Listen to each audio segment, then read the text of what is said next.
Blessings in Jesus, dear friends. I'm here in Scotland with our friend and brother John Haller from the United States. We're doing a conference on prophecy and the last days. And it will be shown on Moriel TV. It'll be shown on RTN. And we're especially thankful to RTN for filming it for us. The time in which we live are the times that the patriarchs look forward to seeing. Despite all of the difficulty, the way the world is going, the moral erosion of society is unbelievable. Yet we're always reminded. Jesus said, when you see these things happening, lift up your head, your redemption draws near. So here we are, preparing the way for his return by his grace. John? So what I talked about a little bit today earlier was is this the season? I mean, because is this really the time we should be looking for things? And my conclusion is that it is. And we looked at Daniel and some other passages and Peter's first sermon in Hosea, and later today I'll talk a little bit about artificial intelligence. There's things going on that people who've studied Bible prophecy for decades, for centuries, have not had the opportunity to talk about this or the opportunity to see things, and it's happening so rapidly. So I focus a lot on the acceleration and convergence of things that are happening that are mentioned in the Bible. And I do really think that we do live at that time, that the Lord's... Okay, we ready? Okay.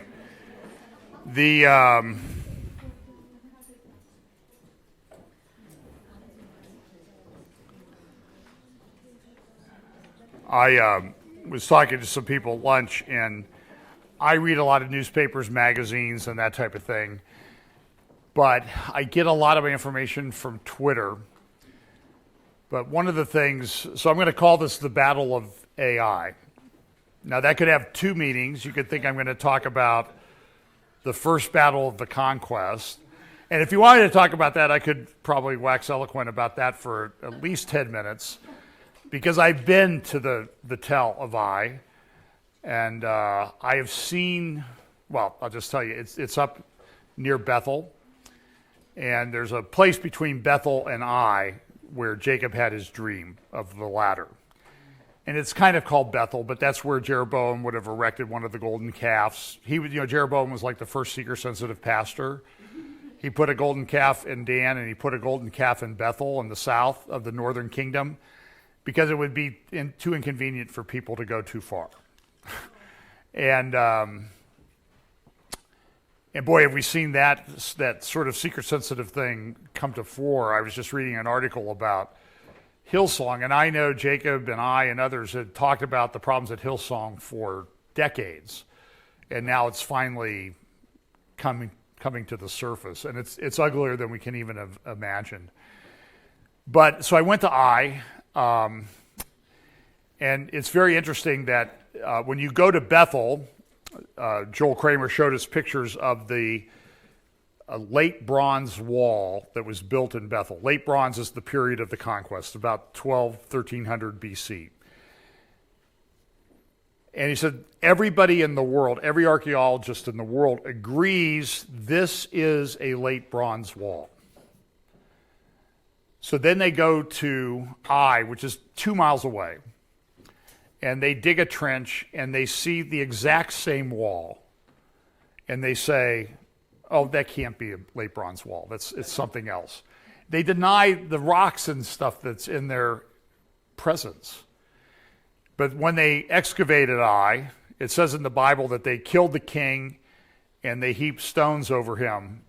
And when they were excavating it, they found a place of the temple area of Ai where there was a pile of stones 8 meters high, all the way across. Exactly as the Bible would say.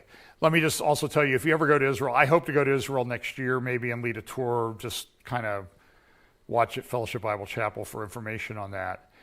And one of the things I want to do in a tour is I want to sort of take people to, at least part of the tour will be the non-traditional places. Because what happens is everybody avoids the West Bank, Judea and Samaria, because they're difficult to get to, and there's some restrictions and everything, so it increases the cost a little bit. But that's really the biblical heartland, and that's where the Jews are denied living. We went to Shechem. As we came out of Shechem, in Shechem is where you can see the standing stone of Joshua. Joshua erected a standing stone. It's there. I've touched it.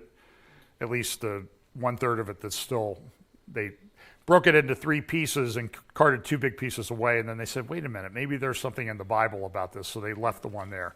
And it's got Muslim and Palestinian graffiti on it today. We're coming out of Shechem, though. We got stopped by Israeli soldiers. It was very tense. Trump was there. There was a shooting a day before that a settler had killed 2 Palestinians. And they said, well, they were just throwing rocks at him. They weren't throwing rocks at him. They were throwing things like William Wallace would have thrown over the top of the castle at the British. And it will kill you. And so he pulled out a gun and shot 2 people and killed them. And so everybody was pretty tense. And so we get to this checkpoint. They're not letting any Palestinians through. And we want to go home. And the soldiers, Joel's talking to the soldiers, and they say, you shouldn't be in Nablus. It's dangerous. I know. That's why we want to leave. We don't want to spend the night here. And then they asked the Orthodox Jewish soldier who was leading the contingent. He asked us what we were doing. We said we went to Shechem, and he got teary-eyed, saying, "I've always wanted to go there, and it's a mile away, and I'm not allowed to go because I'm Jewish in Israel." I don't think a lot of people understand that. So, but I is real. All these things are real. But now we have the problem with AI. Now, this is the verse that I use all the time. Daniel wanted to know when these things would be, what shall be the end of these things? And he was told, look, Daniel, it's not for you to know right now. What shall be the end of these things? And he said, go thy way, Daniel, for the words are closed up and sealed till the time of the end. Many shall be purified and made white and tried, but the wicked shall do wickedly. And none of the wicked shall understand, but the wise shall understand. So that was the point I was trying to make in the first talk that I gave, that I think we live in this season where things are going to become clearer. As I use the example of the eye chart, as I get, even with my glasses off, I get closer to the eye chart, I can see it. It becomes clear. It gets crystal clear. I think that's the way it's going to go with the scriptures. We have a sort of a partial understanding of some of these prophetic scriptures, but as we get closer, we'll be able to say, oh, that's what that was talking about. And one of the areas is when we talk, as I mentioned earlier, I love this graphic that shows all the interconnections between scripture. You could not make this up, but I will tell you that what AI is trying to do with all knowledge in the world is to connect it together and synthesize it and spit it out. I got a message the other day, I can't remember where I got it, and it just says, use AI to supercharge your sermons. And people are doing this. So that's why I always put up that disclaimer on my updates that generative AI was not used in the preparation of this update. And I may have a clip here of Scott Pellig at 60 Minutes News in the U.S. where he did a thing on AI, and at the end he says, we've never had to do this before, but everything in here was done by a human, not AI, so they're stealing my stuff. And it's true, it's incredible. So one of the passages, though, that I think has caused a lot of speculation and controversy in the area, again, this is the grid that I use, acceleration, convergence, logistics, and understanding. This is a quote. I don't know if this is Lenin or not, but I cite it all the time. There are decades where nothing happens, and there are weeks when decades happen. And I think we live at that time, that there's just this explosion. I mean, do you feel that it's hard to keep up with everything that's going on? And it's tiring, okay? Some of us try to do it on a regular basis, but I will tell you, I feel inadequate. I've advocated that we start some kind of a think tank to kind of synthesize, you take this area, you take this area, because it's difficult to keep up. In America, where I'm sure your politics here in the UK are all nice and orderly and everything, and you never have former first ministers that get arrested or anything like that, right? Like we have a former president. I see you had wasn't Nicola Sturgeon, wasn't she arrested this week? Okay. She should have been just for being an idiot, but that's, am I allowed to say that? Because it's a fact. So I think she's going to get what she's coming to, but when we look with like President Trump and what's going on with him, I'm an attorney. I've been a trial lawyer for over 40 years as I'm sort of transitioning into retirement. I've never seen anything like this. I was involved in a couple high-profile white-collar cases representing an accused, and some of the people that went after Trump were people that were involved in prosecuting my client because it was kind of a high-profile financial thing. And I can tell you that what I personally observed was that they tried to intimidate people, like they threatened me. We're going to prosecute you. Well, there's nothing to prosecute me about. But they threatened me because they figured I would withdraw from the case, and that's what they really wanted to do. This is happening on an epic scale, though, the weaponization of the legal system. A year ago, I guess it's almost 2 years ago, July, the FBI released a report, and it said, we need to watch out for extremists, white supremacist extremists.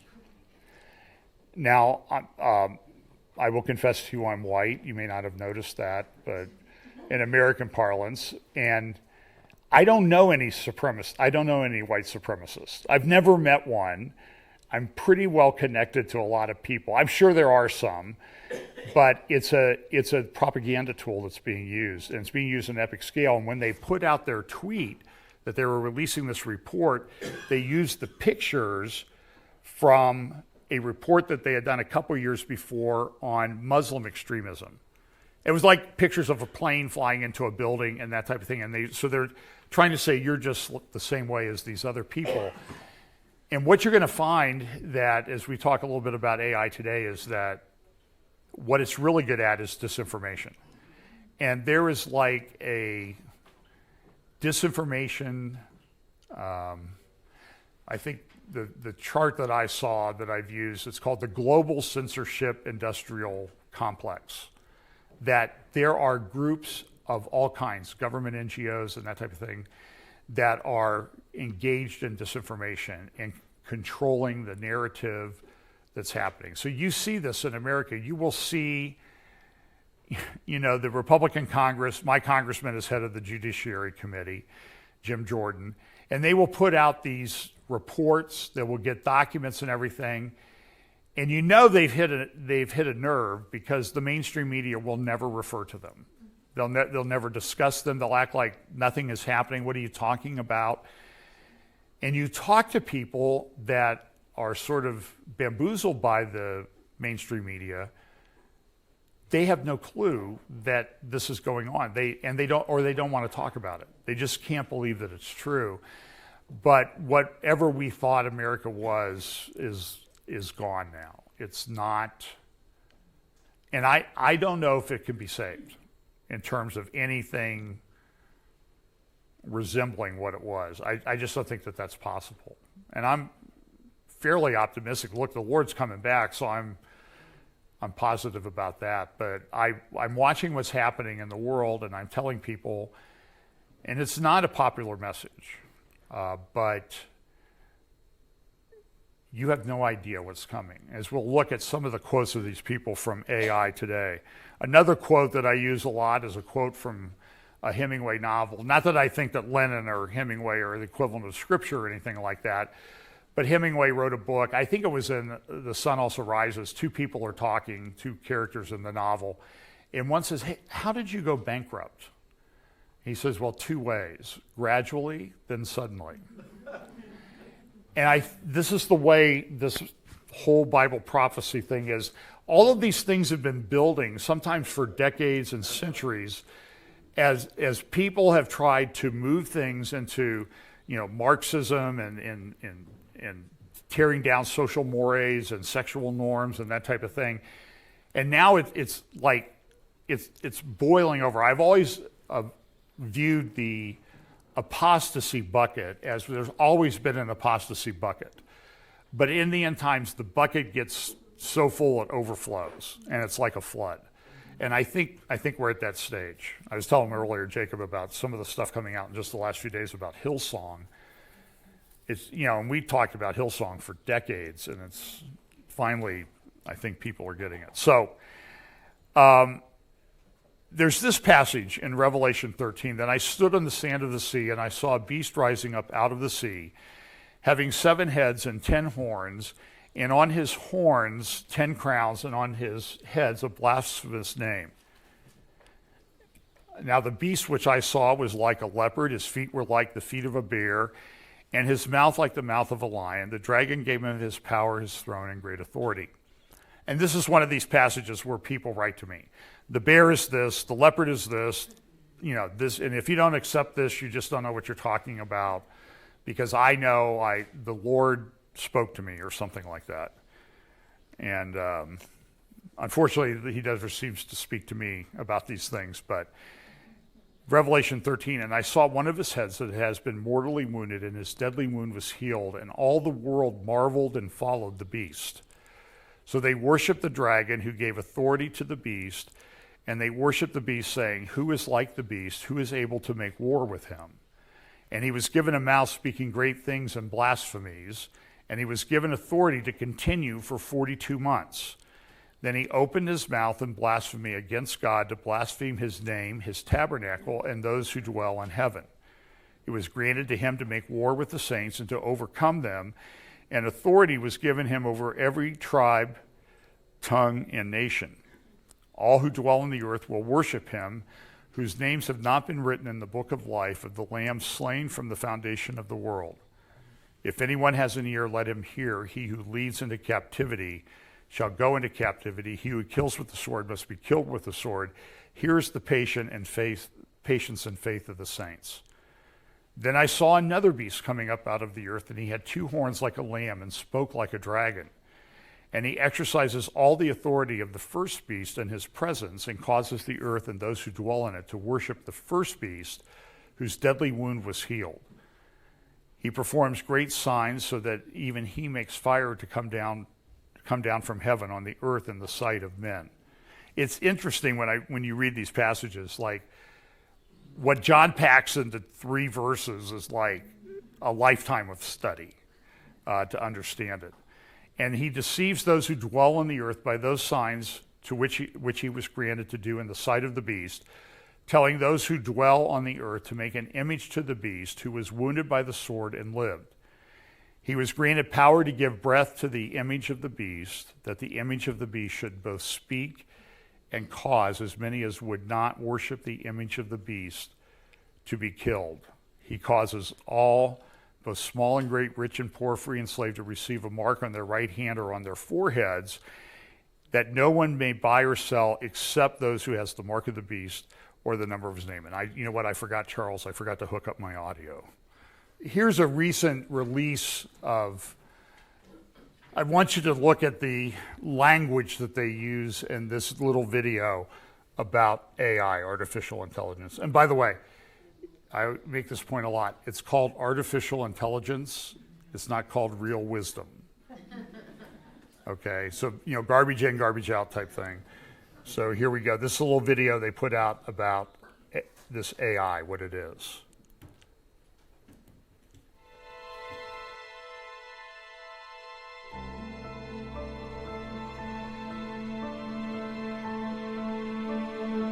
I am a translator, transforming text into creative discovery.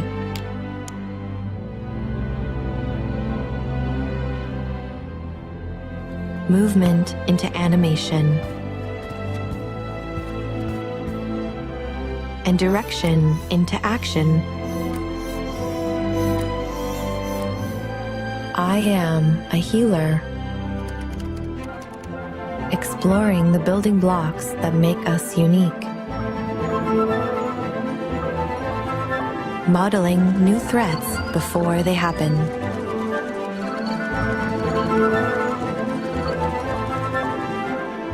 And searching for the cures to keep them at bay. I am a visionary, generating new medical miracles.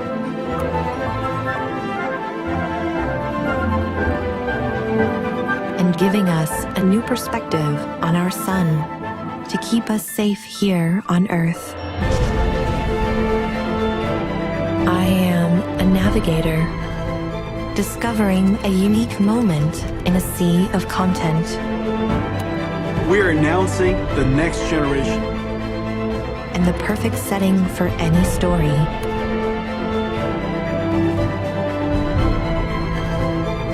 I am a creator,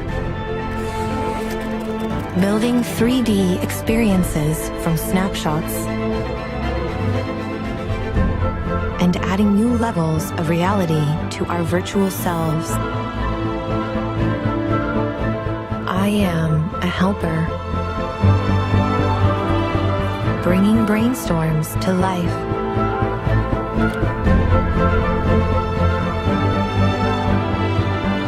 People bring from different angles. Sharing the wisdom of a million programmers. And turning ideas into virtual worlds. Build Northern Forest. I even helped write the script. Breathed life into the words and composed the melody.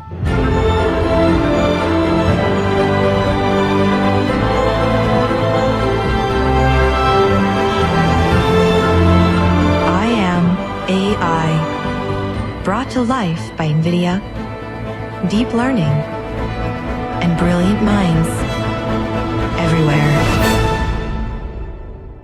So do you see the imagery and the language that's used there that pulls up on the biblical I am?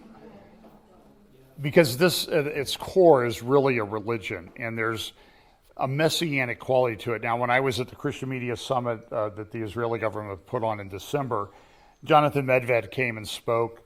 He's an entrepreneur in Israel. He's very wealthy. He's big with the Abraham Accords and the businesses that are developing under the Abraham Accords. And he told us that when the Abraham Accords first came out, they were talking about $1 billion or $10 billion of business over the decade with United Arab, the countries that have come into it, particularly the United Arab Emirates. And he said that that number is now $1 trillion. It's grown way beyond what they think. So he gave a little talk, and I want you to listen to him, and I also want you to pick up what I think I mentioned this in my earlier talk, but the sort of the imagery that he uses when he's talking about what AI can do.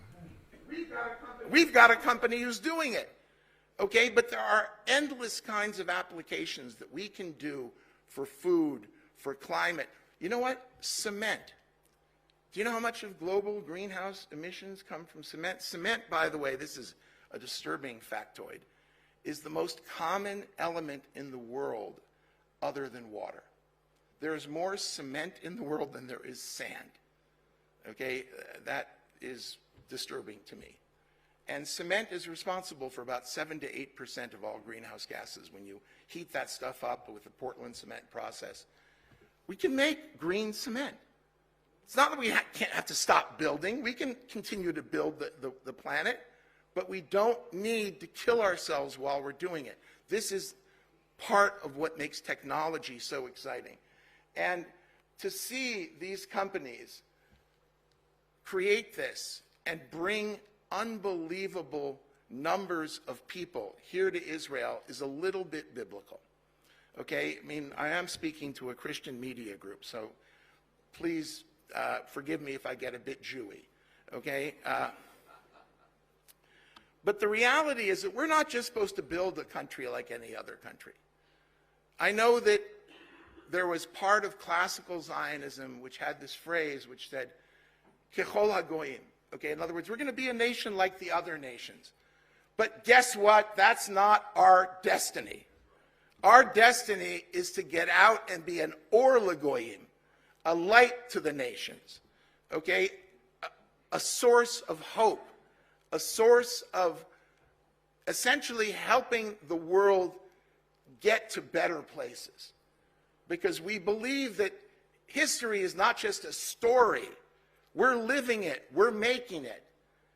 And to be here, part of this, to watch how this little country, which we're just approaching 10 million. When I made Aliyah and got here, there were 2 million people. And to see how literally people are coming and making pilgrimages from countries all over saying, look at what you're doing. Look what you're doing in agriculture. Look what you're doing in food. Look what you're doing in space, in mobility. Okay, we're pioneering the autonomous vehicle, the collision avoidance to save lives. What we're doing in medicine, how we take people, the lame, and make them walk. It is unbelievable. And this is a story to end all stories. Well, he's not right on that, but do you understand, do you see the biblical imagery that he used there? And I referenced this also this morning in Luke chapter 7. Then the disciples of John reported to him concerning all these things that Jesus had been doing. And John, calling 2 of his disciples, said to him, sent them to Jesus, saying, are you the coming one, or do we look for another? When the men had come to him, saying, John the Baptist has sent us to you, saying, are you the coming one, or do we look for another? And that very hour, he, Jesus, cured many of the infirmities, afflictions, and evil spirits, and to the blind he gave sight. Jesus answered and said to them, go and tell John the things that you have seen and heard, that the blind see, the lame walk, the lepers are cleansed, the deaf hear, the dead are raised, the poor have the gospel preached unto them. And so what we're seeing here is that, he goes through these things, these messianic signs: the blind see, the lame walk, the lepers are cleansed, the deaf hear. And when you start looking at these AI, and I'm not against medical technology, okay? As I said, I have 4 artificial joints myself. But it's the timing of all of this that's very concerning to me, that it's happening at the time when all these other things geopolitically, morally, culturally are converging, that when you have people running around saying we're going to make the lame walk, that is a very concerning thing, that there's somebody coming who's going to imitate Christ, a pseudo-Christ, and that's concerning. So this is the video, just kind of go through this. This is Elon Musk. The first 2 applications we're going to aim for in humans are restoring vision. And I think this is notable in that even if someone has never had vision ever, they were born. Your perception is made up of a mosaic of tiny receptive fields, each belonging to a single cell in your visual cortex. So if you record from one of these cells in a monkey, say in this location, you can find a very tiny region of the screen where a light stimulus will cause modulation of that neuron. This is a schematic of what a visual prosthesis using our N1 device might do. But it's unable to communicate with the outside world. You've already heard about how we can use the N1 link as a communication prosthesis to help someone with spinal cord injury control a computer or a phone. But it can also be used to reanimate the body. Let me show you how. If we could place electrodes into the spinal cord, say in a motor pool adjacent to lower motor neurons, we could stimulate those neurons, activating them, and in turn causing the muscle to contract and movement to occur. Here you can see a view from the R1 robot. It's a targeting view, and we've placed electrodes across many millimeters of the spinal cord. And the R1 robot is able to insert those electrodes deep into the ventral horn, into motor pools, in very close proximity to lower motor neurons. This is important because it allows them to have a localized connection to those neurons and activate very precise movements. Okay, so here's a pig walking on a treadmill, and you may have seen something like this before in a previous Neuralink presentation. But unlike before, this pig has more than one Neuralink device. There's a device in the brain, but there's also one in the spinal cord. And we can stream neural data from this device, these devices, in real time. And everybody, in America, it's kind of people love Elon Musk, and he's changing things. But what you see here is you're seeing sort of this order of how these things are doing. They're talking about what this Neuralink is going to be able to do. It's now in FDA, Food and Drug Administration trials. And people love Elon Musk. He gives people a platform. I think I have the numbers correct. Tucker Carlson, who was very popular on Fox News, who got fired, was seen by 25 million people a week on Fox News. Do you know how much his videos have gotten on Twitter? About 300 million or more. Yeah, what's the number you heard? Oh, I thought the first one. The first one was like 70 million, and it's just... Yeah, the first one was 70 million. I think the next one that he just put up a couple days ago is 300 million. I mean, those are big numbers. And so here, when you look at what Elon Musk did and the people at Neuralink did, they went through what Neuralink is going to do, and it's almost a technological representation of what Jesus said, you tell John that these are the messianic signs. So because of the time that it's happening, it's concerning to me that they're using this messianic religious imagery. So here's the lame walking, and you can see, and so, I mean, it's easy. You can go watch this, and they show how they did it, and it's fascinating technology, but the question is, where does it go? Where does it end? And I don't think it ends in necessarily a good place. So here's just some statistics. So when I was sitting in the room there with Jonathan Medved, he said, you got to get this ChatGPT 4. It just came out. It's already hit 1 million downloads in a week. Fastest downloaded app in the history of apps. And now it's, by the time I did my first presentation on it, really by the end of December, early January, it was up over 100 million. So these are just incredible numbers. It's having an impact. I get these, I don't know how I got on the Twitter thread, but I get these tweets all the time from people who are involved in AI. It's probably because they've been listening to me on the phone, and they send me stuff that they think I want to see. It's that whole dopamine thing to get me thinking that way. I'm sure you saw, I don't even have anything on it, the new headset for Apple that's going to give people the experience of all of these things, a virtual reality thing. I don't know if it's going to make it, but Apple's convinced, and it's the most valuable company on the planet. But what they found when they looked at benchmarks on GPT, they evaluated it against, for example, on professional exams. If you want to become a lawyer, you have to take a professional bar exam. So they've given it the bar exam. They've given it medical school admission test exams. And it's scoring well into the high 90 percentiles.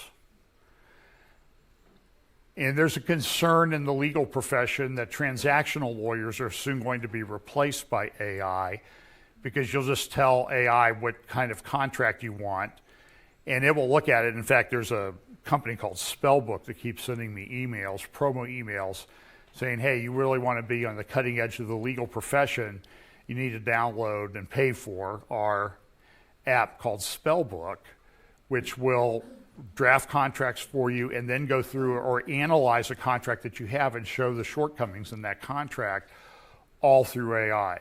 Because what AI does is it, depending on how it's set up, it draws from this vast body of knowledge. As one person I heard in an interview the other day said, so have you read every book that's ever been written? AI has. And so when you start off with that, the question is, where does it go? So here's some of the examples that they have on these benchmark tests, and you can see that it's doing pretty well, right? And this is the first, it's GPT-4, but it's the first iteration of it. It's ChatGPT-4. They've now released GPT-4. They're coming out with GPT-5. And GPT-4 is many ordered, 100 times more powerful than ChatGPT-4. And it goes up exponentially. The difference being, a linear curve goes up like this and an exponential goes up like this. And we're in this exponential phase of artificial intelligence. And the question is, where does it begin? There's also a concern of what's it going to do to jobs. So there's estimates that worldwide 300 million people could be put out of work by AI. What are they going to do? In 2018, at the Davos World Economic Forum, I first came across a guy named Yuval Noah Harari. And I'm sure you've all heard of him. He's the sort of the false prophet of the World Economic Forum. He's a gay man who lives with his husband in Tel Aviv. He's written, I think they have 2 children. I don't know which one bore the child. Well, maybe neither one of them did. Well, who knows these days, right? On the cover of a magazine recently called Glamour, I won't even show you the picture, it's so disgusting, is a guy, with a beard, pregnant. It's a female who is pretending to be a male. And this is the cover of Glamour magazine. And I've never seen anything in my life that has been pushed and grown so much as this transgender LGBTQ normalization. Surveys that were taken recently show that among the under 30 crowd, now 20% of them identify as LGBTQ. That's up from older people, like in my generation, would be 1%. So it's increased over a couple generations 20 times. So when I read the passage, about as it was in the days of Lot, so shall it be in the days of the Son of Man. And I also read in 2 Peter chapter 2 that Lot, that righteous Lot, whose spirit, who was vexed by the things that he saw going on in Sodom, I'm looking at what's going on and I'm thinking, did Lot even have to put up with this stuff? I don't know. I mean, I wasn't there, but I suspect that maybe not. It's really gone to another level. So if it was as in the days of Lot and we're beyond the days of Lot, then you could sort of calculate that maybe the Lord's getting ready to come back and clean up this mess. And I just don't think that there's, it's okay to be in politics and that type of thing, but the Lord's going to clean up the mess. We're not cleaning this one up. I don't know if you hear this in the stores here. Somebody spills something in the store. The clean up on aisle 4. And, well, that's, the whole world needs cleaned up at this point. It's really gone beyond. So jobs are being lost. Oh, by the way, Yuval Harari at that talk in Davos in 2018, the title of the talk was, Will the Future Be Human? He sold a couple books. He sold at least 45 million copies. That's, I hate to say it this way, that's Tim LaHaye territory on selling books. So he's incredibly wealthy. He speaks everywhere all the time. He puts up interviews every week. And so I'm going to play some of those today because I want you to hear what he says, because he seems to be the philosophical mind behind a lot of what the World Economic Forum does. But here's the Financial Times a week ago. AI takes first scalp as education sector shares tumble over ChatGPT warning. What it was saying was ChatGPT is going to uproot and change the education system.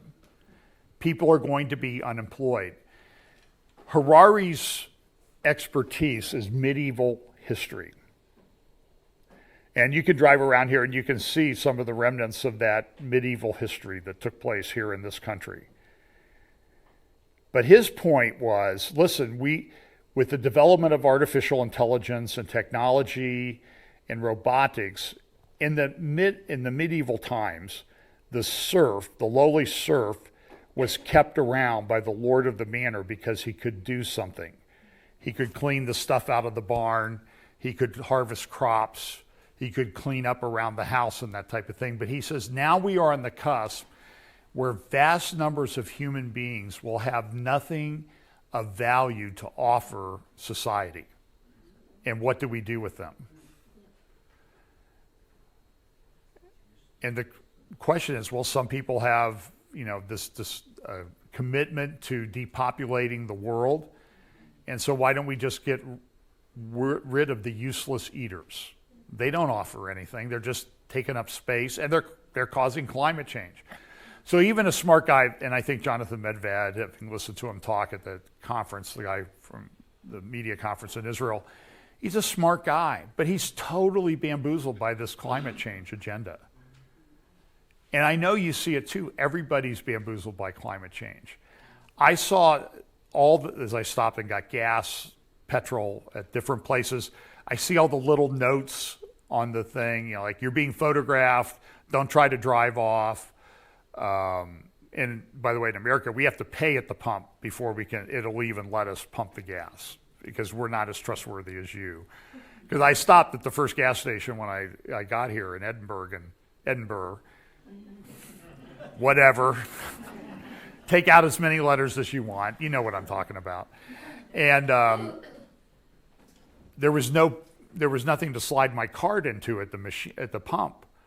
So I went inside. The guy came out. I must have looked bamboozled, the bamboozled American golfer who's here to, wreak havoc on our roads for the next couple weeks. I said, do I pump first and then pay you? Yes, just come in and pay. Everything is fine. So it was very different. But these jobs are going away. A lot of these jobs are being replaced by AI. I recently bought a pair of shoes and a shirt on Amazon. So Amazon said, oh, get your phone and take a picture of your feet. And I did, and all of a sudden, the picture showed the shoes that I was looking at on my feet, what they would look like. And then I did the same thing with the shirt. It's an artificial intelligence app. It will show you what the clothes look like on you. I don't look that good. The color's not very slimming. And as my wife says, a ton of black is still a ton of black. So all these jobs are going away. Amazon setting 9,000 jobs.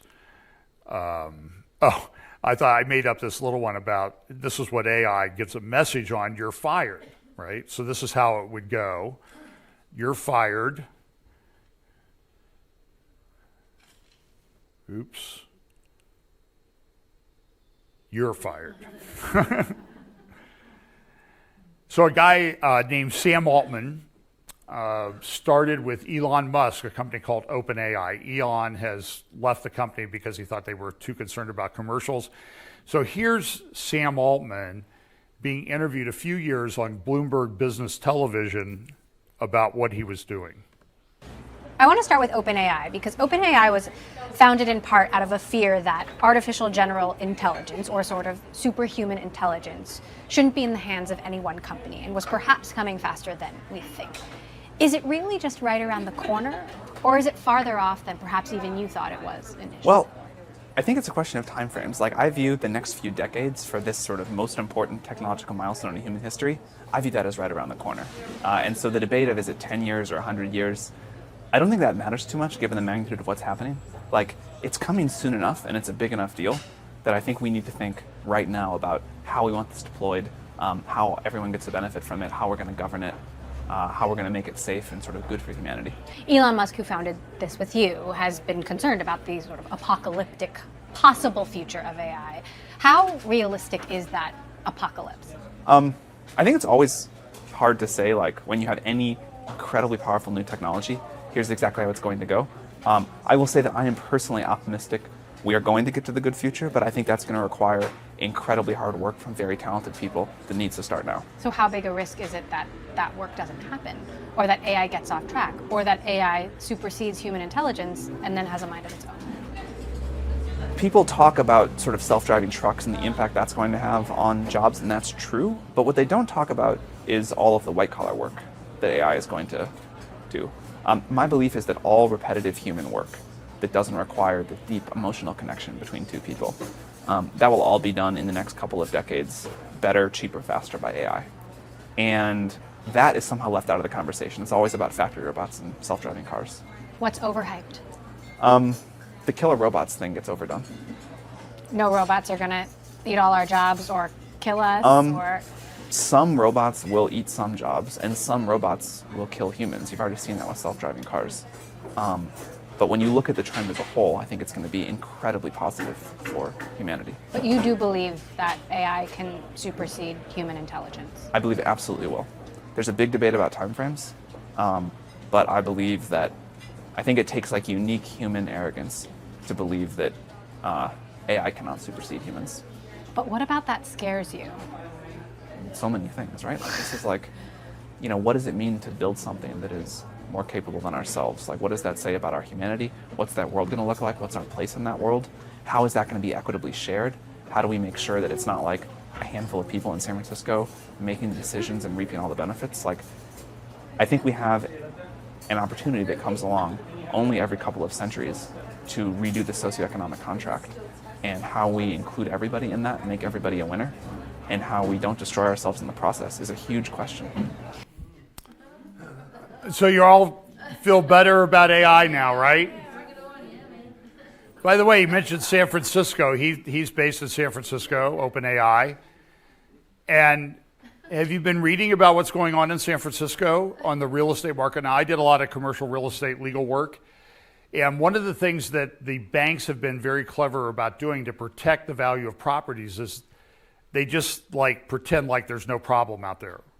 Like COVID did a tremendous demand destruction. I know people that in the real estate industry that own properties, commercial properties, office buildings, and they were getting called by their people at the beginning of the pandemic and saying, listen, everybody's going to work at home. I just need a couple spaces for people to have public meetings, like a conference meeting, and I need a place for my IT guys to put all their stuff. So I have 25,000 square feet. I need 4,000 square feet of space. I know I have 5 years left on my lease, but you made the lease to a company, and I'll just bankrupt the company. So if you want to make me a lease, oh, by the way, I'm not going to pay you the rent rate that I did before. It's going to be less. So just recently in San Francisco, the San Francisco Chronicle this last week, there's this economic crisis coming that I think is unlike anything we've ever seen. I don't know, if I was smart enough to know, I would sell things short and that type of thing, and I would make a ton of money. People make a lot of money in economic crisis time. But I'm not smart enough, I'm not a financial guru, but the commercial real estate market, particularly in a place like San Francisco, is being hammered right now. Last week, the San Francisco Chronicle did a giant front page article. Two of the biggest hotels in San Francisco, owned by the same company, the Hilton, which is about 2,000 rooms, and another one that's about 1,100 rooms. The company came out and said, we're never paying another dime on the mortgage, and we're giving the keys to the bank, and they can decide what they want to do with it in terms of a foreclosure and sale. The Chronicle went on to identify 13 major properties in downtown San Francisco that were in that particular category.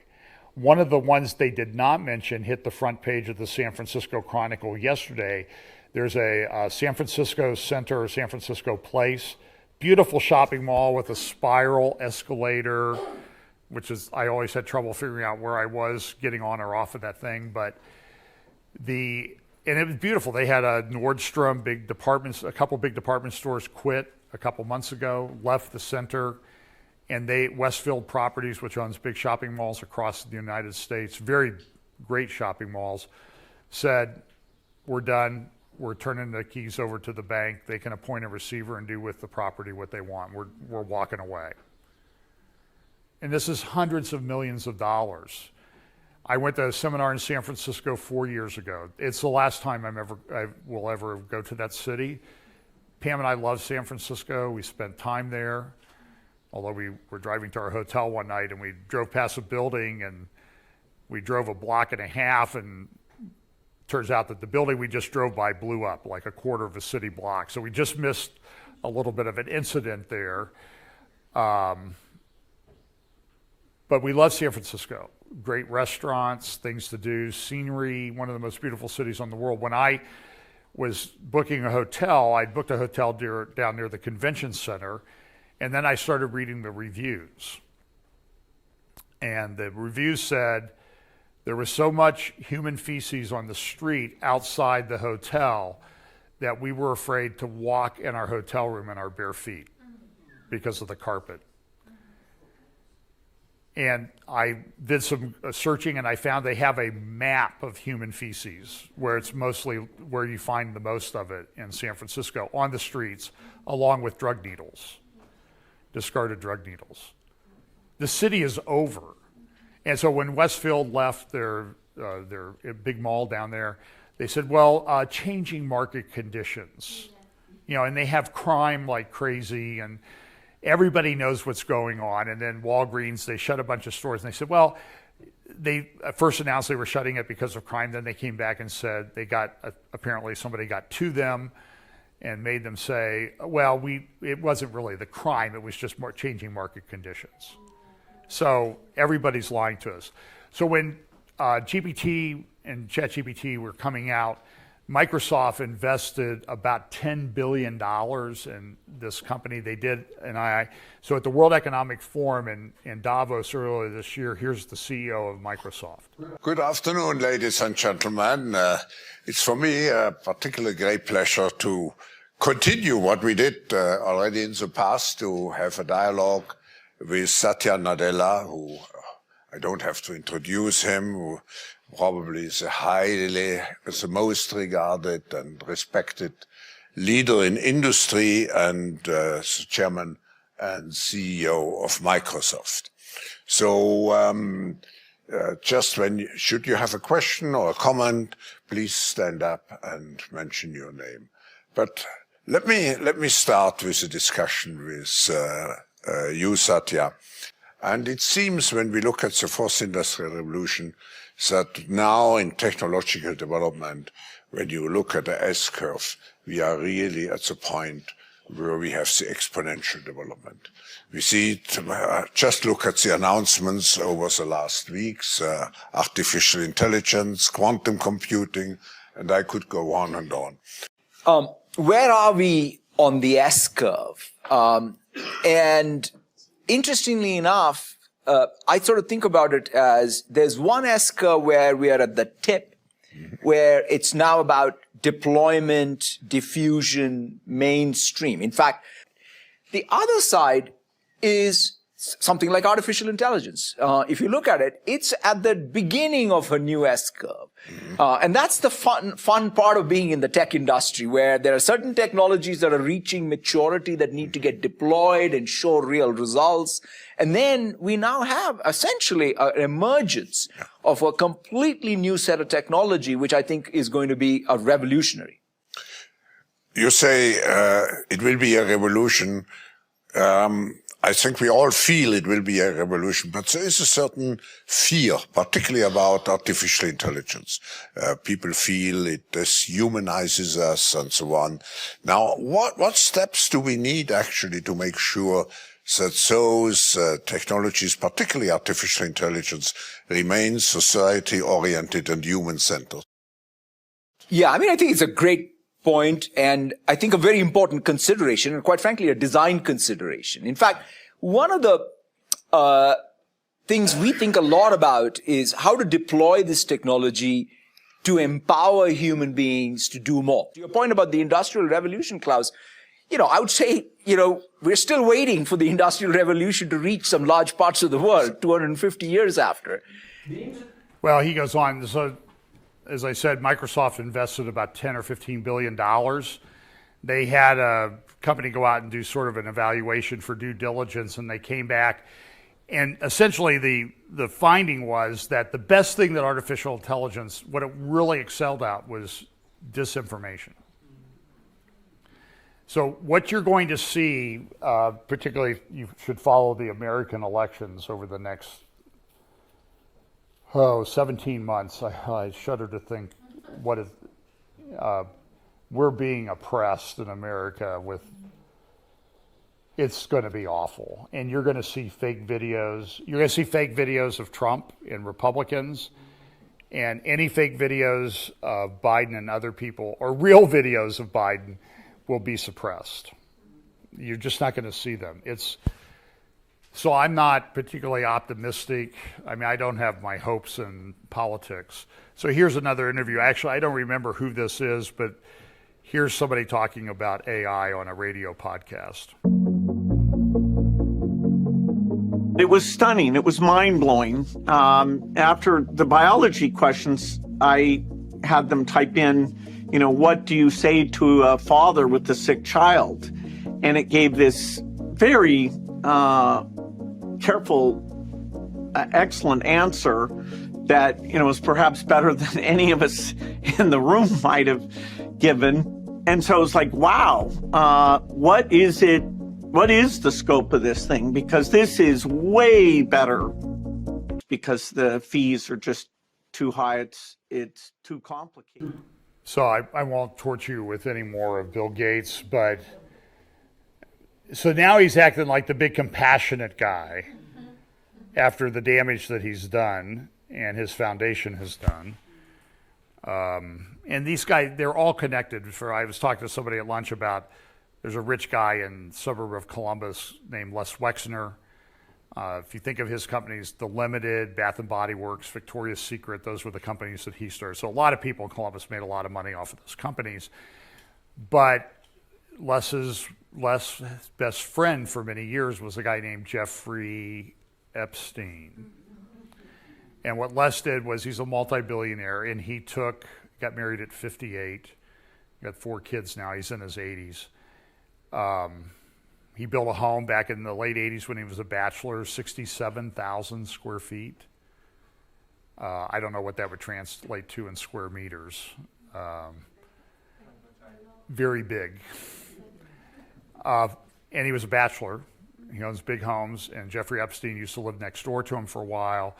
He sold his house in Manhattan. It was the largest house on Manhattan Island in New York. Sold it to Epstein for $1. So you do the math on all of that.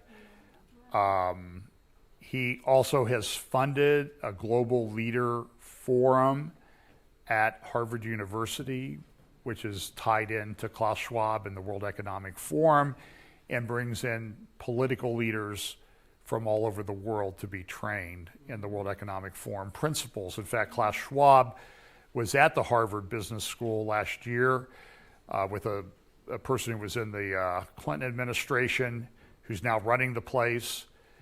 And he said, I was so pleased that when I went to Canada, half of the cabinet had been through our program.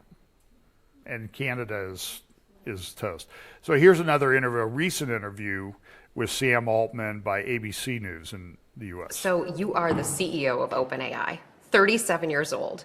Your company is the maker of ChatGPT, which has taken the world by storm.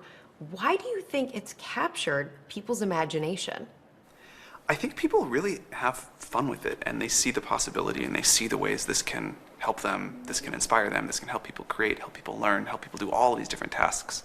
And it is a technology that rewards experimentation and use in creative ways. So I think people are just having a good time with it and finding real value. So paint a picture for us, 1, 5, 10 years in the future. What changes because of artificial intelligence?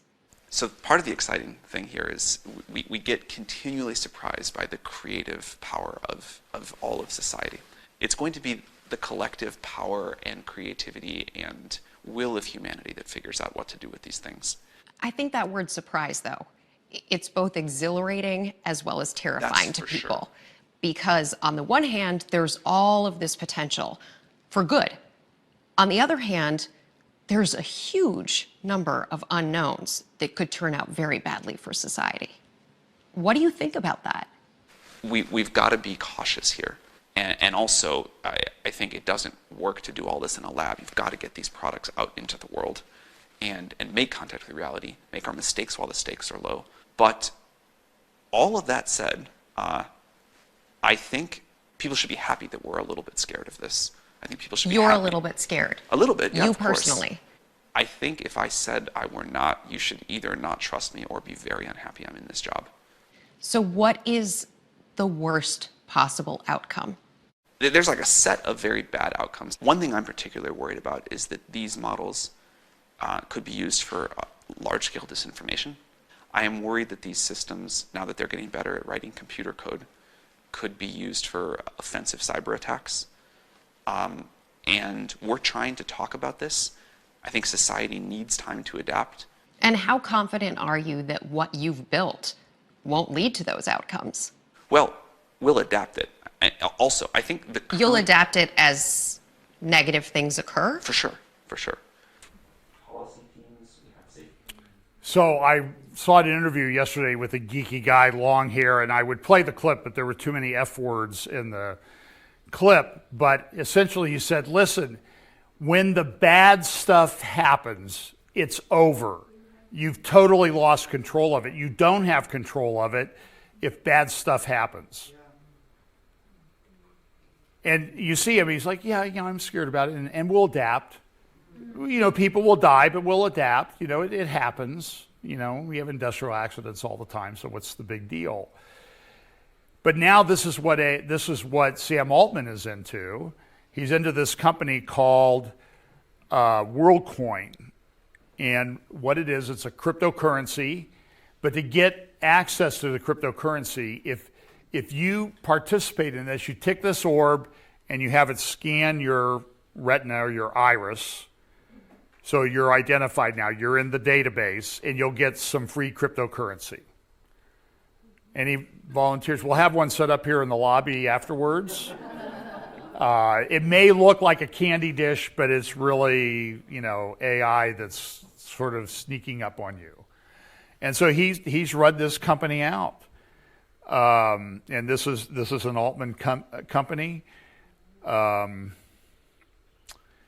As Worldcoin barrels towards that Tomorrowland, the project will have to convince billions of people that it's committed to preventing, not creating some dystopian nightmare. We're already in the dystopian nightmare. I had a little infection and I went to see my doctor, and I was talking to my doctor about, how are we going to treat this? What are we going to do? Do I do anything? And I picked up my phone as I walked out, and I had a string of Facebook ads talking about my particular problem. I'm serious. This happens all the time. So I guess I should say, I would be interested in knowing the best investments to make and the best cryptocurrencies to buy. And I'll never get that. They never answer that question. But that's the way it goes. One Altman entity manufactures a problem and the other sells a solution to the problem they manufactured, is what one person said. And this is what's happening. So we now have, and you're seeing a lot of this in the handling of payments and transfer of money between banks and businesses and individuals and everything. It's going to all be electronic soon. Paper money is going away. It just is. I think Pam and I drove 6,700 miles across Canada and the U.S., and I don't know that we paid cash for anything anywhere. And it's just the way it is. But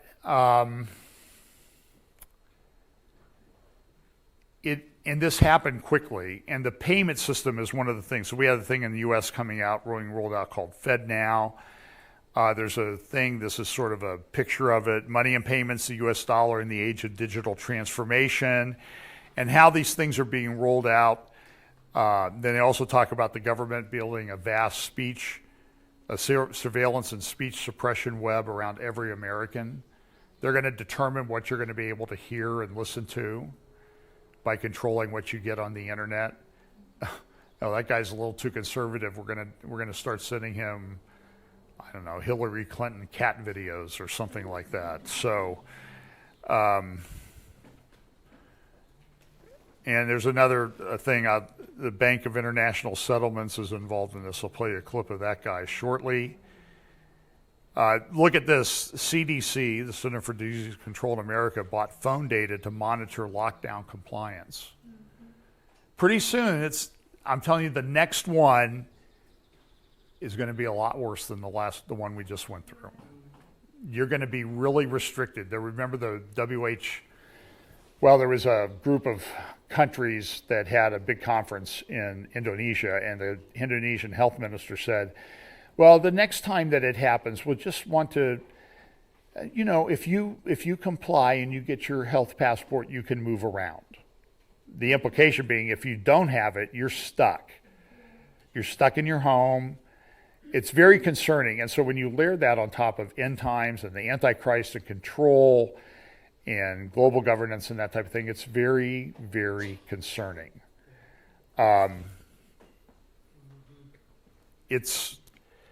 the next one is going to be worse, and they're already preparing for it. So this was an article Ezra Klein wrote in the New York Times. This changes everything. And what he said was, it seems like what's happening in this artificial intelligence is they're summoning the demons. Now, this is a secular guy at the New York Times writing this. And so everybody's sort of looking at this, and when they talk about it very deeply, they're all seeing this demonic, spiritual, religious type thing that's going on. And it's all going to be tied together. Here is Microsoft researchers claim GPT-4 is showing sparks of AGI. That's artificial general intelligence. That's where they want to get to. And what they're doing is these early GPT things that have come out, they're now 100 times more powerful. They'll soon be 1,000, 10,000, 1,000,000 times more powerful. And it's very concerning because you heard Sam Altman, well, you know, everybody will play nice in the sandbox with everybody. We'll all play patty cake and everything will be nice. And if anybody gets out of control, it'll be fine. But I'm concerned that somebody might use it to create code to do cyber attacks. And what are we reading in the news? That, you know, potentially Russian hackers are going to shut down the banking system in Europe in the next day or so. We'll see if that happens. It could be hype.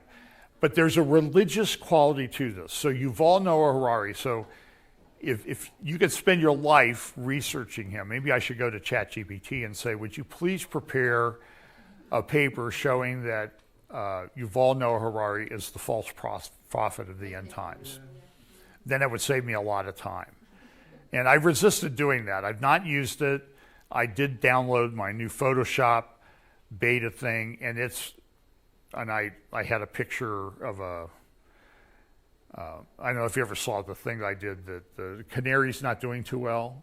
The canary is on life support, you know, the canary in the coal mine. And so what I did was I got a canary, put a gas mask on it, put him in a bird cage laying there like he was dead, and then put a IV down into his tail with goldfish swimming in the IV bag.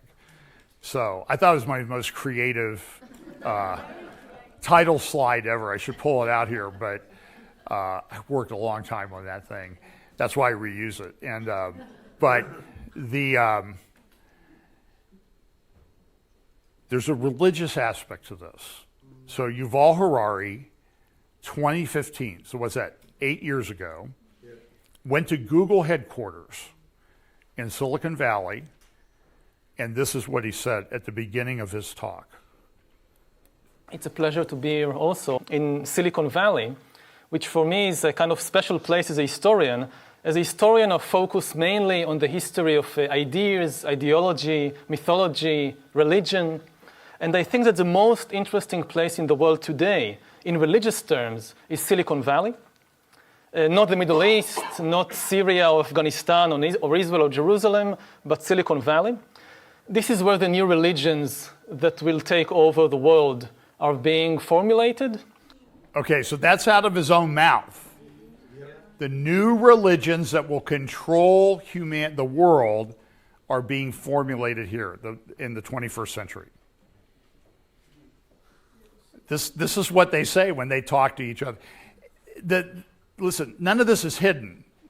It's easy. If an old guy like me can find it, anybody can find it. It takes some digging sometimes. But I just happened to cross this one. It was shocking. So he's a big fan, this is the first time I heard of him, speaking at the Davos World Economic Forum. in Davos, Switzerland in 2018. And it's always important when you're looking at him is look at the imagery of what's in the background when he's talking that they put up. So here are algorithms in computer code. Because he says, data in the future will be, who controls the data will control the world. And we're not interested in a God above the clouds. We're interested in the God in the clouds of information. And so data is information. Look at this slide from his talk. Now, you can see who that kind of looks like. What will the future look like? What will humanity look like? And you can see that it's clear that at this forum of the world economic leaders, he's bringing in the Messiah. And he's an atheist, and he says Jesus is a myth, the resurrection is a myth, and that type of thing. But he's not above using the imagery. This is a big article he wrote recently in The Economist, and he said that AI has now already hacked the operating system of human civilization. So whether he's listen, I think he's in on it. I think he's part of it, and he's the guy who goes out there as the front man and tells us. And AI has remarkable abilities. I did use it on one image, and I put a square around one part, and I said, make it look like the rest, and immediately took out the lines and everything that were in that particular picture. And it did it like 2 seconds. Even without creating fake intimacy, new AI tools would have an immense influence on our opinions and worldviews. People may come to use a single AI advisor as a one-stop, all-knowing oracle. No wonder Google is terrified. Why bother searching when I can ask the oracle? The news and advertising industry should also be advertising. Why read a newspaper when I can just ask the oracle to tell me the latest news? And what's the purpose of advertisements when I just ask the oracle to tell me what to buy? And it's true. AI is fundamentally different. AI can create completely new ideas, completely new culture. So we're at the cusp of something that's very interesting. In the article in The Economist, Yuval Harari said this: in the 17th century, René Descartes feared that perhaps a malicious demon was trapping him inside a world of illusions, creating everything he saw and heard. In ancient Greece, Plato told the famous allegory of the cave, in which a group of people are chained inside a cave all their lives facing a blank wall, a screen. On that screen, they see projected various shadows. The prisoners mistake the illusions they see there for reality. In ancient India, Buddhist and Hindu sages pointed out that all humans live trapped inside Maya, the world of illusions. Jacob was mentioning this about what's going to happen when we get into this quantum particle physics and quantum mechanics and quantum computing and everything. It does have a mystical quality to it. A friend of mine used to talk about this years ago, and he said the only people who understand quantum mechanics are PhD trained scientists and 2-year-olds, which was probably true. So, for example, here is a picture. This is a server farm being built near my home, 15 minutes from my house, just down the street from Les Wexner's place, being built by Google. Massive computer server farms. Here's an aerial rendering of the Facebook server farms in New Albany, Ohio. Each of those buildings is as long as the Empire State Building is tall. The ones built in 2019 are already being refurbished. 2 million square feet each. Facebook Meta has put over $2 billion into that. Amazon has put billions of dollars into server farms and warehouses out in the same area. And across the road, Google is spending somewhere in the neighborhood of $4 to $5 billion building server farms. And next door to the Meta, they're building the largest chip plant in the world. Eventually, it will cost $100 billion to build by Intel. This is happening so fast. It's completely changing the real estate market in Columbus. Now, I mean, the real estate market's tanking in a lot of places. The value of my house seems to go up. But I can't move anywhere because all the houses around me are going up in value too. It's like living in California. Augmented realities they talk about. There's a thing here. This is something that was interesting. I just came across it. This is Podcast AI, a podcast that is entirely generated by artificial intelligence. Every week we explore a new topic in depth, and listeners can suggest new topics. And so here's one by Oprah Winfrey on stress management. But wait a minute, it's not Oprah. It's AI pretending to be Oprah. And if you didn't know that, you could not tell. Now, 60 Minutes did a great study on AI about 2 months ago, in early April. Here's a clip of Scott Pellig interviewing the head of Google. Today, Sundar Pichai walks a narrow line. A few employees have quit, some believing that Google's AI rollout is too slow, others too fast. There are some serious flaws. There's a return of inflation. James Manyika asked Bard about inflation. It wrote an instant essay in economics and recommended 5 books. But days later, we checked. None of the books is real. Bard fabricated the titles. This very human trait, error with confidence, is called in the industry hallucination. Are you getting a lot of hallucinations? Yes, which is expected. No one in the field has yet solved the hallucination problems. All models do have this as an issue. Is it a solvable problem? It's a matter of intense debate. I think we'll make progress. To help cure hallucinations, Bard features a Google It button that leads to old-fashioned search.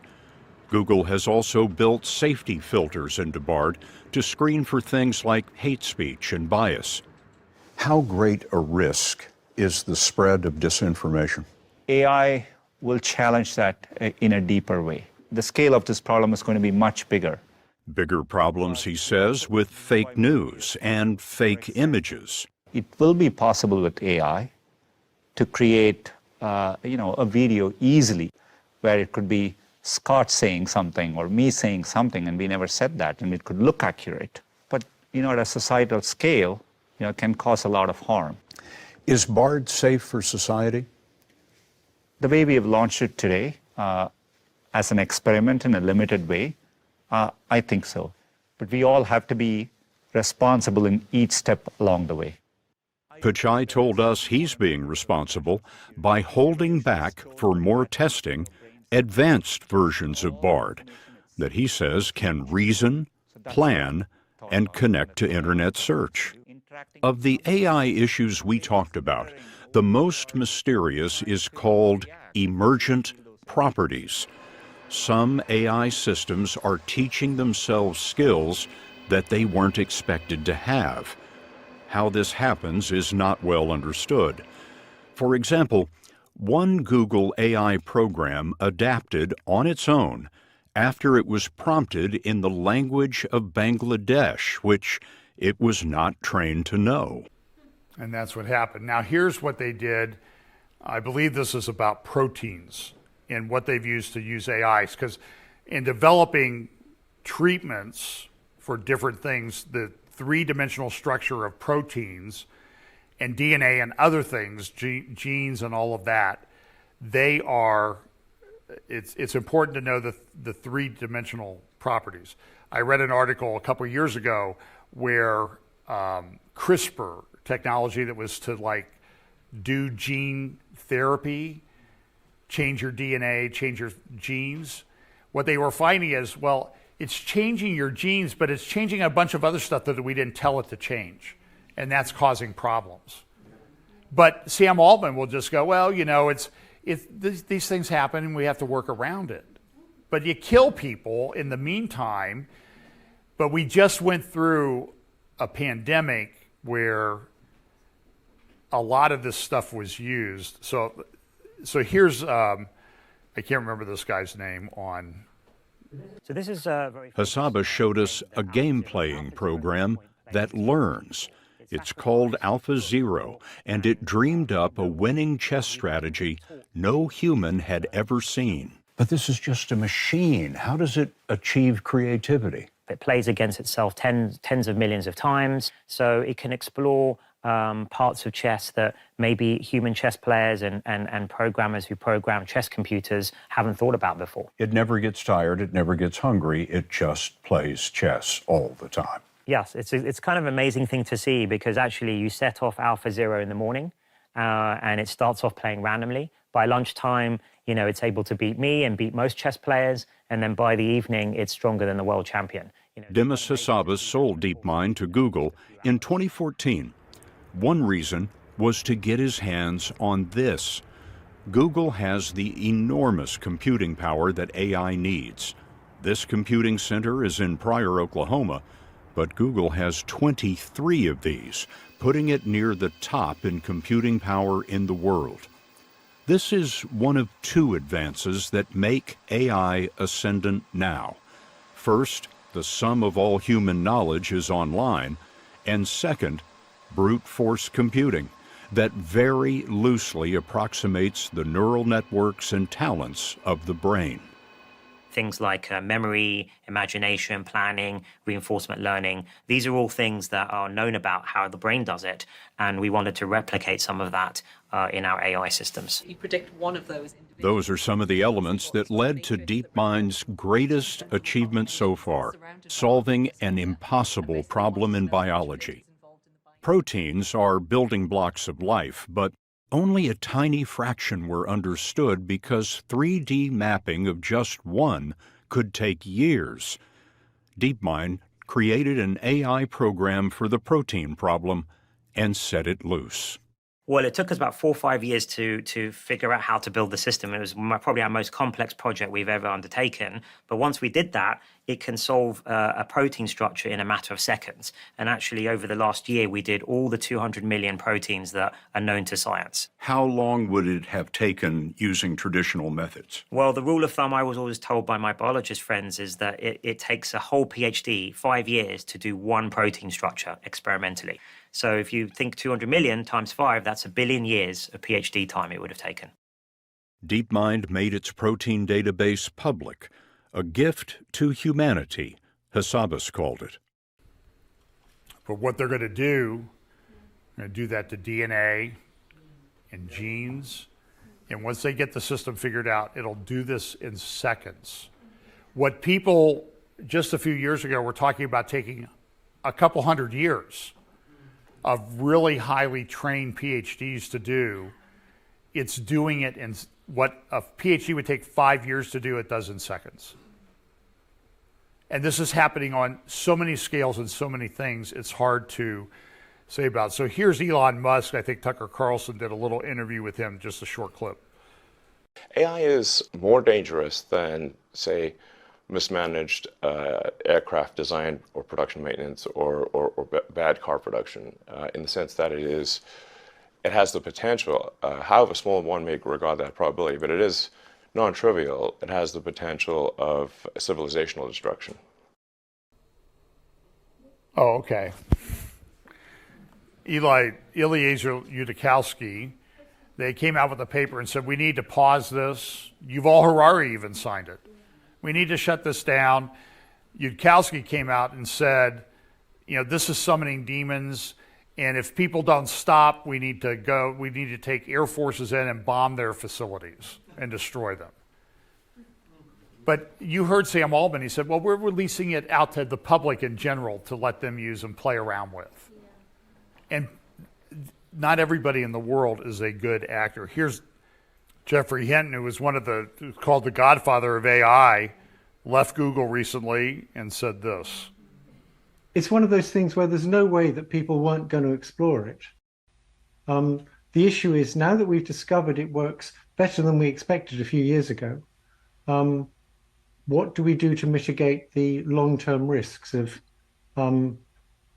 things more intelligent than us taking control? Let's talk about those risks, because you've said that you're worried about bad actors. What worries you the most about what could be used with this technology? So there's a lot of things that a lot of other people have talked about to do with being able to produce lots of text automatically, so you can get lots of very effective spam bots. It'll allow authoritarian leaders to manipulate their electorates, things like that. I'm not really talking about those. There's another particular thing I want to talk about, which is the existential risk of what happens when these things get more intelligent than us. So quite recently, I've come to the conclusion that the kind of intelligence we're developing is very different from the intelligence we have. We're biological systems, and these are digital systems. And the big difference is that with digital systems, you have many copies of the same set of weights, the same model of the world. And all these copies can learn separately, but share their knowledge instantly. So it's as if you had 10,000 people, and whenever one person learned something, everybody automatically knew it. And that's how these chatbots can know so much more than any one person. So let me, I see I'm getting short on time here, so just let me take about 10 minutes. I'm fascinated by this. I'm also frightened. So we talk about digital currencies. Here is the guy, Augustus, I can't remember his last name. His name is Augustus. He sent out a decree that all the world should be part of the Bank of International Settlements. This is what he was talking about, digital currencies and why the Bank of International Settlements. And they've got a thing called Project Aurora that's just come out. They want digital currencies, and here's why. I think everybody should play this clip once a week to remind themselves what's coming. All our analysis on CBDC, in particular for the use of general use, we tend to establish the equivalence with cash. And there is a huge difference there.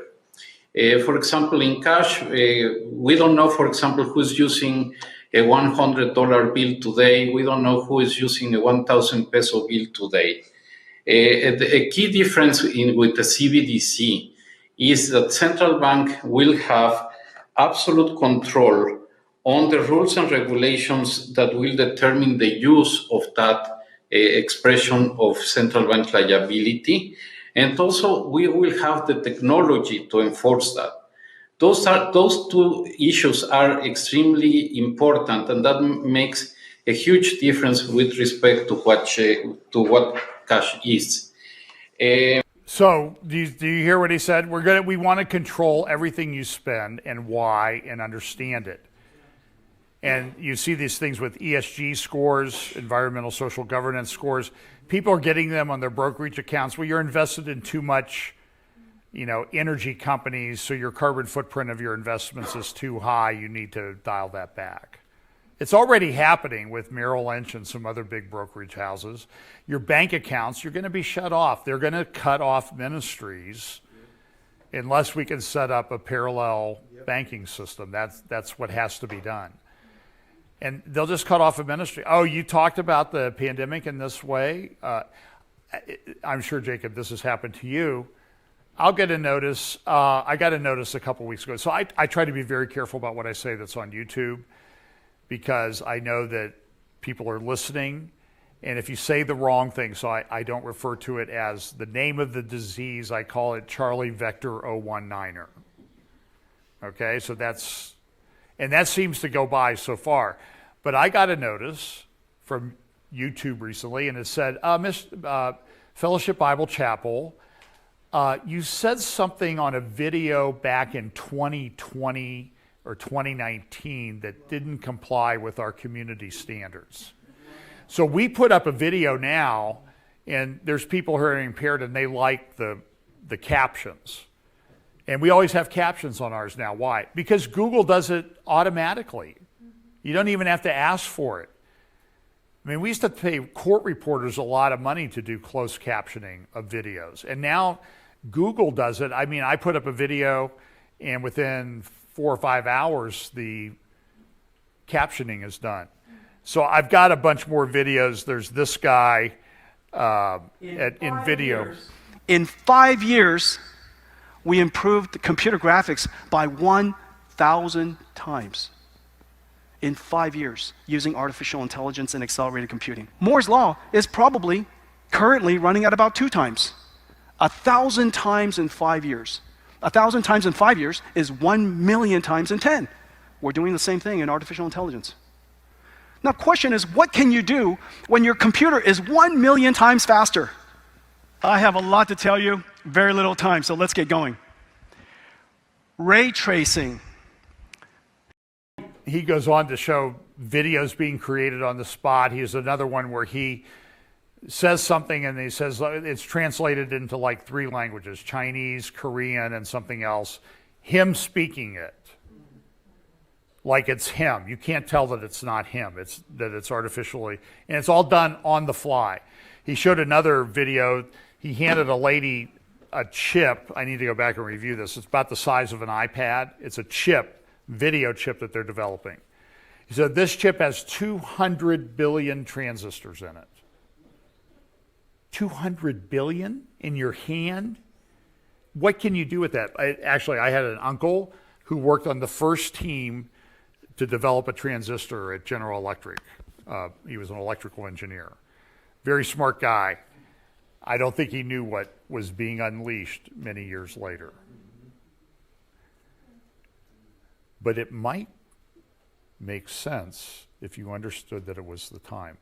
So I'm going to close with this. This is Yuval Harari being interviewed about just a week ago maybe, by a guy in Portugal, and this is going to be about 5 or 6 minutes.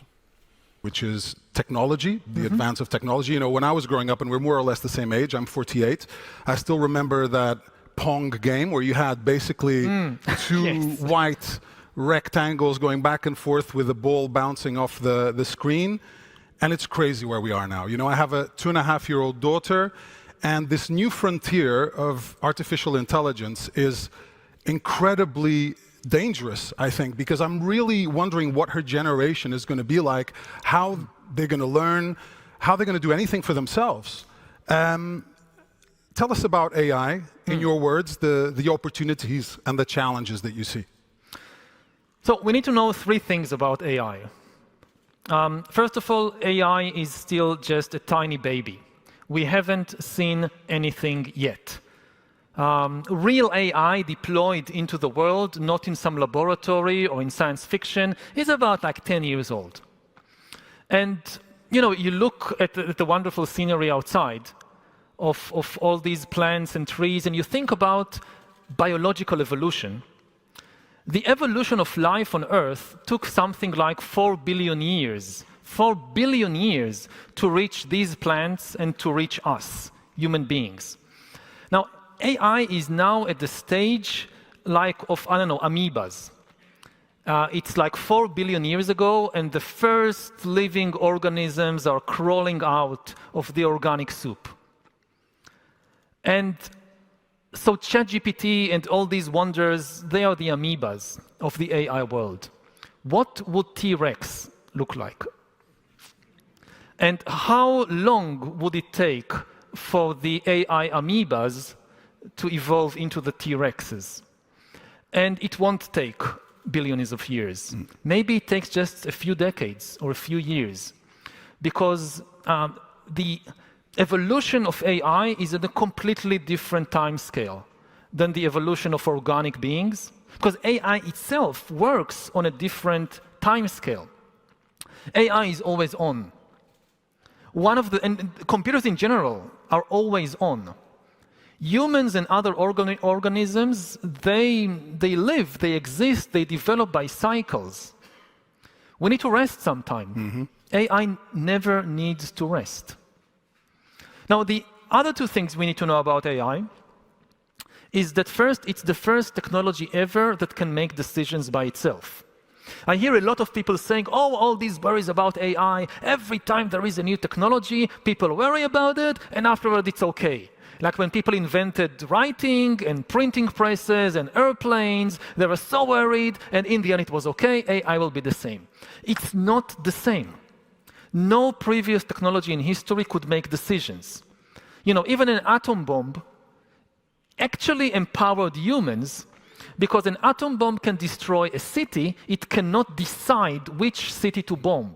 You always need a human to make the decision. AI is the first technology that can make decisions by itself, even about us. Increasingly, we apply to a bank to get a loan. It's an AI making the decisions about us. So it takes power away from us. The third thing about AI that everybody needs to know, it's the first technology ever that can create new ideas. You know, the printing press, radio, television, they broadcast, they spread the ideas created by the human brain, by the human mind. They cannot create a new idea. You know, Gutenberg printed the Bible in the middle of the 15th century. The printing press printed as many copies of the Bible as Gutenberg instructed it, but it did not create a single new page. It had no ideas of its own about the Bible. Is it good? Is it bad? How to interpret this? How to interpret that? AI can create new ideas, can even write a new Bible. You know, throughout history, religions dreamt about having a book written by a superhuman intelligence, by a non-human entity. Every religion claims our book, all the other books of the other religions, humans wrote them. But our book, no. It came from some superhuman intelligence. In a few years, there might be religions that are actually correct. That just think about a religion whose holy book is written by an AI. That could be a reality in a few years. You know, when I was preparing this interview, I wrote down questions that I would like to ask you, and then I asked ChatGPT to create 10 questions that it would like to ask you. And I've been doing this for a long time, okay? 25 years I've been doing this, and its questions were better than mine. I'm going to be honest with you. It was absolutely insane, and it took it 5 seconds, 7 seconds to write it out, and I'm still using the first version. And when you talk about it being a baby, I'm like, that's a pretty scary baby we're talking about here, right? And when you said it at the end, towards the end of your book, 21 Lessons for the 21st Century, when we have maybe decades, some years left before, when we need to discover who we are before algorithms tell us who we are. How fast is that happening? And what does that process look like before humans normally are just going to go to an AI solution before they go to this solution? It's moving faster than I think almost anybody expected, faster than I expected, despite all my engagement with the field and what I wrote in Homo Deus and 21 Lessons. I'm still surprised by how fast it is moving and how powerful the new generation of AI is. And actually, the new generation is not out. It's in the laboratories, but it's already there. It's even much more powerful than ChatGPT. And I think that to have a fighting chance, we need time. Again, I said before, humans, we are organic. So, Mr. Harari, you know, he was talking about the fact that with the way these things are developing, he denies the Bible completely. It's a myth. And yet when he's talking about it, he says, we almost need, the elites of the world will need to create a Noah's Ark to get us to safety. I believe his father was a rabbi, is my understanding. And what he says, I don't really know how to conclude this, but what he says about we need more time, Mr. Harari, you don't have any more time. No one who is not born again has any more time. You have no assurance that some stupid American is going to go the wrong way in a roundabout in Scotland, you know, or not look the right way.